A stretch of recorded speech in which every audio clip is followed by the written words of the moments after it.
लेकिन इसमें थोड़ा सा मैं डिटेल में जाना चाहूँगा। 2020 से पहले 23 दिसंबर 2018 को junior office assistant IT post code 727 के लिए Himachal Pradesh subordinate service commission ने विज्ञप्ति जारी की थी, जिसमें हमारे 20 विभागों में 412 पद जूनियर ऑफिस असिस्टेंट आईटी के भरे जाने थे। उसके बाद 29 जनवरी 2019 को सर्विस कमीशन की वेबसाइट पर एक नोटिस अपलोड हुआ, जिसमें यह कहा गया कि ये भर्ती जो है वो विथड्रॉ की जाती है ड्यू टू एडमिनिस्ट्रेटिव रीजन, और इस भर्ती को विथड्रॉ कर दिया गया। पोस्ट कोड 727 की बात कर रहा हूँ मैं। उसके बाद जूनियर ऑफिस असिस्टेंट आईटी 21 सितंबर 2020 को जूनियर ऑफिस असिस्टेंट आईटी के लिए जो है 60 विभागों में 1160 पदों के लिए विज्ञप्ति जारी कर दी गई। 60 विभागों में 1160 पद जो है भरे जाने थे।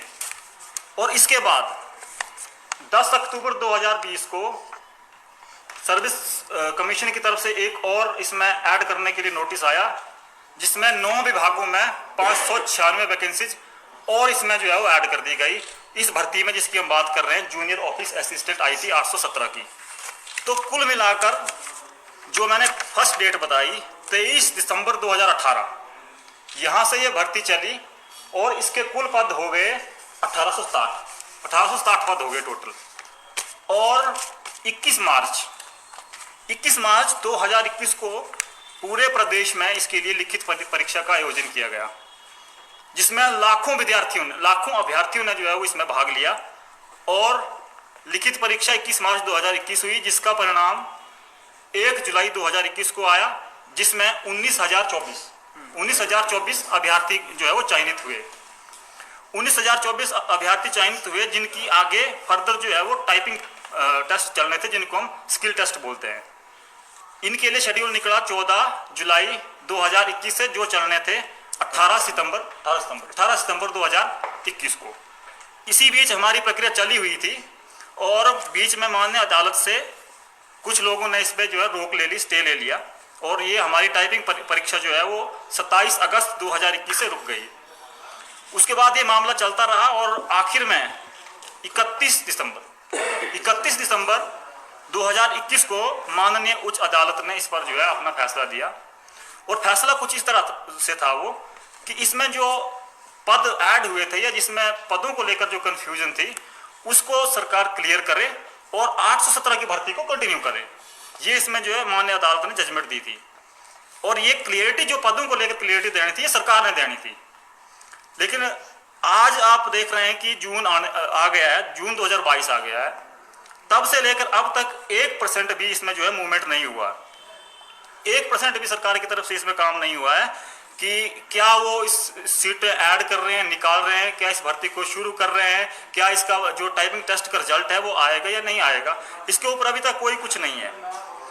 हम लोग जो है सब बेरोजगार हैं काफ़ी लंबे समय से, जैसे कि मैंने कहा 2018 से हम इन भर्तियों की तैयारियां कर रहे हैं।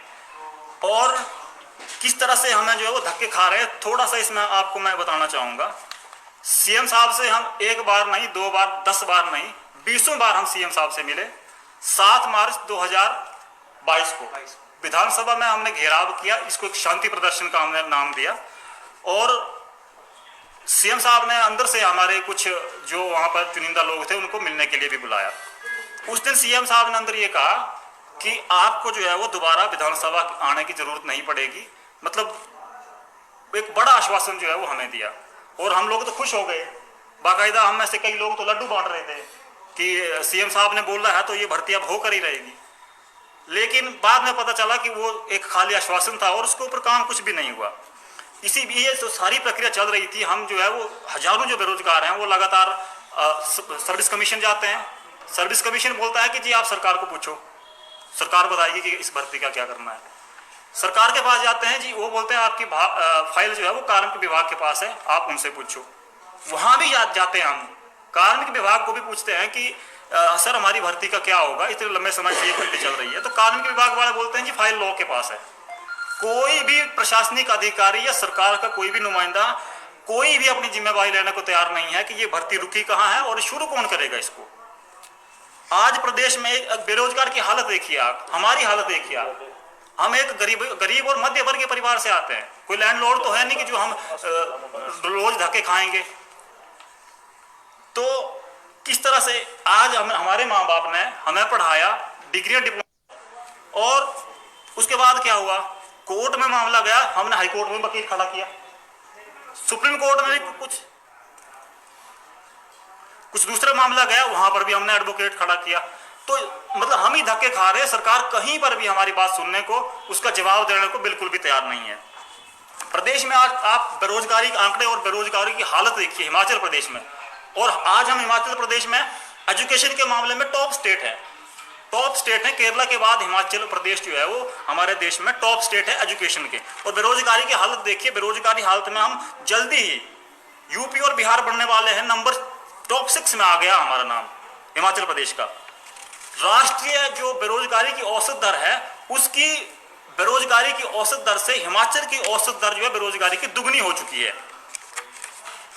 80 विभागों से ज्यादा। मैंने अभी जो हम 817 की भर्ती की जो आप देख रहे हैं, जिसके लिए हम ये खास प्रेस कॉन्फ्रेंस कर रहे हैं आपके माध्यम से, 74 विभागों में 74 डिपार्टमेंट्स ने इसके लिए रिक्वायरमेंट मांगी है। 74 विभागों ने 1860 पदों के लिए ये मांगी है।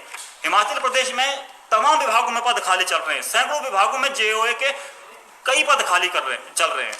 अभी हमने देखा कि सरकार ने हिमाचल प्रदेश में जो क्लैरिकल कैडर था उसको डाइंग घोषित कर दिया है। हालांकि उसके बाद अभी सेक्रेटरीट में उसकी कुछ रिक्रूटमेंट हो रही है, लेकिन उसकी जगह जो है वो सरकार ने जेओए के पद भरने के लिए जो है वो अपनी नीति बनाई है।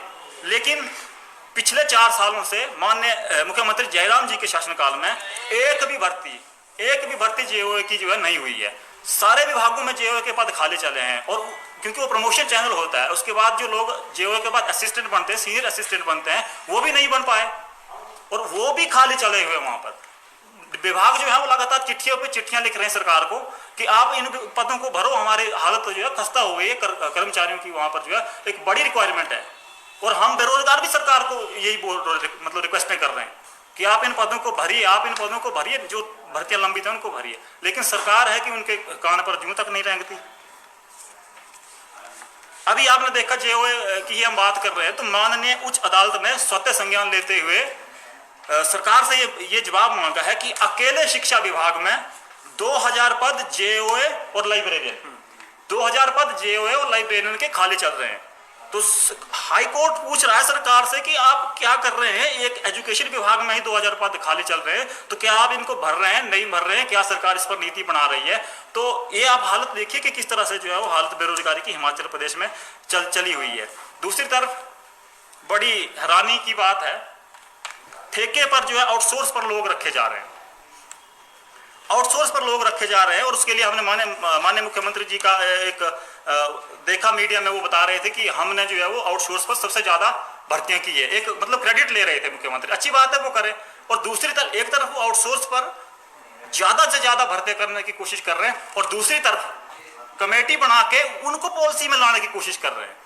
अभी आप देखेंगे हिमाचल में 13,000 मल्टीटास्क सर्विसेज के लिए जो वर्कर की भर्ती है, उसको भरने की प्रक्रिया हिमाचल प्रदेश में जो है वो जारी है।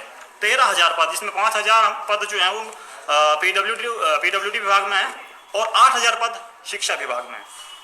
तो दूसरी अब आईपीएच विभाग में जो बैकडोर से भर्तियां हो रही हैं, वो जग जाहिर है। एक हिमाचल का युवा ये बात जानता है कि किस तरह से सरकार ने जो है अपने चहेतों को वहां पर एंट्री के लिए बैकडोर का दरवाजा खोल के रखा है, और आईपीएच में धड़ाधड़ भर्तियां हो रही बिना किसी मेरिट को, बिना किसी रोस्टर को रिकंसीडर किए। तो आप बैकडोर से भी एंट्री कर रहे हैं, आप ठेके पर भी एंट्रियां कर रहे हैं, आप एमटीएस की भी भर्तियां कर रहे हैं। तो जो आपने सबऑर्डिनेट सर्विस कमीशन बनाया है, उसका क्या काम रह गया। हम तो ये मांग करते हैं कि अगर सरकार नहीं करना चाहती है भर्तियां सबऑर्डिनेट सर्विस कमीशन के थ्रू, तो बंद कर दे उसको। हम लोग जो सालों साल 4-4 साल से सबऑर्डिनेट सर्विस कमीशन की तैयारी कर रहे हैं, उनके पेपरों की तैयारी कर रहे हैं, तो हम क्यों कर रहे हैं फिर? उसको बंद ही कर दो जो आपने भर्तियां करनी नहीं है। हिमाचल प्रदेश में भर्तियों का आप आलम देखो, सारी भर्तियां फंसी हुई हैं। एक भी भर्ती 2018 से आज तक ऐसी नहीं है जो लिटिगेशन में नहीं गई हो, जो लॉ जिसके ऊपर कोई लॉ सूट ना हो, या जो जिसमें कोई पेपर लीकेज ना हो या धांधली ना हो, कोई ना कोई भर्ती किसी न किसी जो है वो समस्या में फंसेगी। चाहे वो पुलिस की भर्ती ले लो, जो है आप 939 की जो भर्ती है, रिसेंटली उसका पेपर भी लीक हुआ है। 300 पद 939 में है पोस्ट कोड, जिसका पेपर लीक हुआ, उसकी इन्वेस्टिगेशन का कोई पता नहीं है। एक तरफ पुलिस की इन्वेस्टिगेशन हो रही है, दूसरी तरफ जो है 939 की इन्वेस्टिगेशन को ठंडे बस्ते डाल दिया गया है। 300 पदों के लिए आप बेरोजगारी का आलम देखिए, 1,18,000 युवाओं ने पेपर दिया है, 1,18,000 युवाओं ने मात्र 300 पदों के लिए। ये बेरोजगारी का आलम है और वो लोग अब वेट कर रहे हैं कि क्या ये भर्ती कैंसिल होगी कि पूरी होगी, सरकार कुछ तो बताए। बच्चों को पाल रही है, साथ में 2-2 बजे तक स्टडी कर रही है, जब नींद खुलती है 6 बजे उठने बैठ रहे हैं। क्या उनकी वैल्यू नहीं है? क्या उन्होंने जो मेहनत की वो वैल्यू की मायने नहीं रखती? इनमें कुछ बच्चे हैं सर, कुछ मेंटली डिसेबिलिटी वाले बच्चे, उन्होंने सर एग्जाम क्वालिफाई किया। जिस तरह बता रहे कि जो एग्जाम का पैटर्न था सर, एग्जाम के पैटर्न में एम टेक वी टेक वालों के होश उड़े हुए थे। इस एग्जाम में सर क्वालिफाई करना जो 19,000 अभ्यर्थी इस टाइम बैठा है सर, वो मामूली बच्चा नहीं है। सरकार को इस टाइम अगर ये भर्ती होती तो एक बढ़िया से बढ़िया कैंडिडेट मिलना था, जो IT एक्सपर्ट। लेकिन सरकार के पास है ही नहीं उम्मीद। सरकार बैठाना चाहती है, सरकार के आउटसोर्सेज रखे हैं, ठीक है आप आउटसोर्स रखो, वो आपकी अपनी डिमांड है। लेकिन जो रिजल्ट टेस्ट क्वालिफाई कर रहा है, RNP के तहत आ रहा है, दिन रात मेहनत कर रहे हैं, उनके लिए आपके पास कोई पॉलिसी नहीं है। आपके पास पॉलिसी है उनके लिए जो आपने कर रहे हो उस बेस पे। लेकिन सर करना क्या है सरकार का? मेरे को लगता है कि सरकार का स्टैंड है, जहां पे इनसे मिलते फतेहपुर में जो इनके अर्बन मिनिस्टर है, वो मिलते हैं, वो कहते हैं मेरिट पे आओ। आप कौन सा मेरिट पे आए हो? पहले हम तो मेरिट पे आ जाएंगे, हमने एग्जाम क्वालिफाई किया, अभी हम 19,000 की मेरिट में है, कल को जिस पोस्ट कोड पे सरकार का रिजल्ट निकलेगा उनमें भी आ जाएंगे। ठीक है, आप सबसे पहले एक स्टूडेंट की रिस्पेक्ट समझो, स्टूडेंट ने जो एग्जाम दी उसकी रिस्पेक्ट समझो। आपके पास कोई रिस्पेक्ट ही नहीं है, कोई आपसे मिलता है तो बस इग्नोर मार के हम जी खाना खा के थोड़ा पचने तो दो खाना, इस तरह की बातें करते हैं सर। उन्ना में हमारे विद्यार्थी मिले इनसे तो बोले भी खाना पचने तो दो, ठीक है। इन्होंने उस चीज के लिए कुछ नहीं किया हमारे को, मतलब इतनी सारी तरह से परेशान कर रहे हैं कि इनसे अगर नहीं होती सर कोई चीज है, किस चीज का सोल्यूशन है, बच्चों को बताओ तो सही कि ये सोल्यूशन नहीं है, इसका नहीं निकले हम ठीक हो जाएंगे। लेकिन जब जाते हैं जिनके पास सोल्यूशन होते हैं कि नहीं हम तो भर्ती निकाल रहे हैं और हो जाएगी आपकी भर्ती पूरी तरह से, तो ऐसे आश्वासन देने तो हम तो उम्मीद लगाए रखेंगे नहीं भर्ती हो जाएगी। अगर इनसे नहीं होगी तो कह दे कि सर हमसे नहीं हो सकती भर्ती, हम बैठ जाएंगे, हम देख लेंगे, वेट करेंगे। जब से ये सरकार बनी इनके टाइम पे सर कोई बल्क नहीं आया भर्ती का, बल्क आया 15-20 पोस्ट कोड का, ठीक है। जब इनका भर्ती का बल्क आया तो भर्ती के ऊपर उन्होंने काम नहीं किया, ठीक। ये कह रहे कि अभी इंतजार, सर इससे ज्यादा क्या इंतजार करे? कोई स्टूडेंट है 2018 से तैयारी पे लगा है, चलो एग्जाम निकला तैयारी कर रहा है, लेकिन जब एग्जाम निकलता स्टूडेंट सोचता चलो मैंने जिसके लिए तैयारी की मेरा एग्जाम हो गया, मैं आगे जॉब के लिए भी ट्राई करूँ, वो आगे जॉब के लिए। लेकिन जब ये चीजें फंस जाएगी तो बंदा क्या करेगा?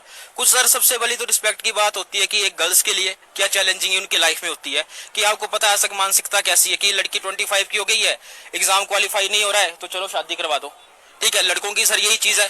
प्राइवेट सेक्टर में आप जाओ, प्राइवेट सेक्टर में सर इनसे काम नहीं हो रहा सरकार से, ठीक है। मतलब जो वर्क टाइम है कि जो 8 घंटे का वर्क टाइम उससे ज्यादा प्राइवेट सेक्टर में भी काम कराया जाता है, उसके ऊपर का जो भी चीज है वो काम नहीं है सर। बंदा अपनी जॉब के आने के बाद अपनी स्टडी कर रहे हैं, उसके लिए एग्जाम क्वालिफाई आप खुद बताओ सर कि बोलना बहुत इजी है कि ये नहीं निकल रहा अगला निकाल लो, लेकिन सर जो आज के टाइम में इतना ज्यादा वो चल रहा है उसमें आप बताओ कहाँ पे मेरिट स्टैंड करती है अब? मैं तो यही चाहता हूं सरकार से कि जितनी जल्दी जो है इस भर्ती के प्रोसेस को जो है वो रिज्यूम किया जा सके, उतनी जल्दी जो है वो सरकार के लिए भी बेटर होगा और कैंडिडेट्स के लिए भी बेटर होगा।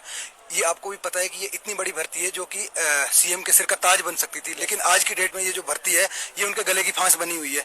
इसमें कहीं ना कहीं जो है वो सिस्टम का फेलियर है और कहीं जो भी बातें हैं कि इतने लंबे समय से जो है इसका प्रोसेस चल रहा है कि हम जो है लगातार जो है इस भर्ती के रिजल्ट का इंतजार कर रहे हैं। क्योंकि हमने देखो एक स्टूडेंट का क्या काम होता है कि वो पढ़ाई करे, मेहनत करे, अपना एग्जाम निकाले और उसकी जितनी भी जो फॉर्मेलिटीज हैं उनको पूरी करे। लेकिन एंड में क्या होता है, गवर्नमेंट ने हमें स्टूडेंट्स के लाइफ में जो है एक और चैप्टर जो है वो जोड़ दिया है, वो चैप्टर है संघर्ष का। आप न्यायालय में संघर्ष करें, आप गवर्नमेंट के समक्ष संघर्ष करें, तब जाके जो है वो रगड़ रगड़ के जो है आपको कहीं जाके नौकरी मिलती है। तो फिर उस नौकरी का क्या फायदा कि जब वो स्टूडेंट जो है वो बिल्कुल एकदम हार चुका होता है सिस्टम से, तब जाके उसको जो है वो नौकरी मिलती है। तो ये उस स्टूडेंट के साथ सरासर जो है वो अन्याय है कि जो है उसके साथ जो है वो हरासमेंट हो रही है। कहीं ना कहीं आपको देखो फिजिकली हरासमेंट हो रही है, उसके साथ इधर उधर जाना पड़ रहा है, मेंटली हरासमेंट हो रही है, उसके ऊपर प्रेशर बन रहा है, दिन प्रतिदिन सोशल प्रेशर होता है, आपका एजुकेशनल प्रेशर होता है कि यार आपको जिंदगी में जो है सफल बनना है, नौकरी लेनी है, ठीक है, आपको परिवार में सेटल होना है, उसके लिए भी जो है बंदे को जो है नौकरी की जरूरत होती है हर किसी व्यक्ति को। यही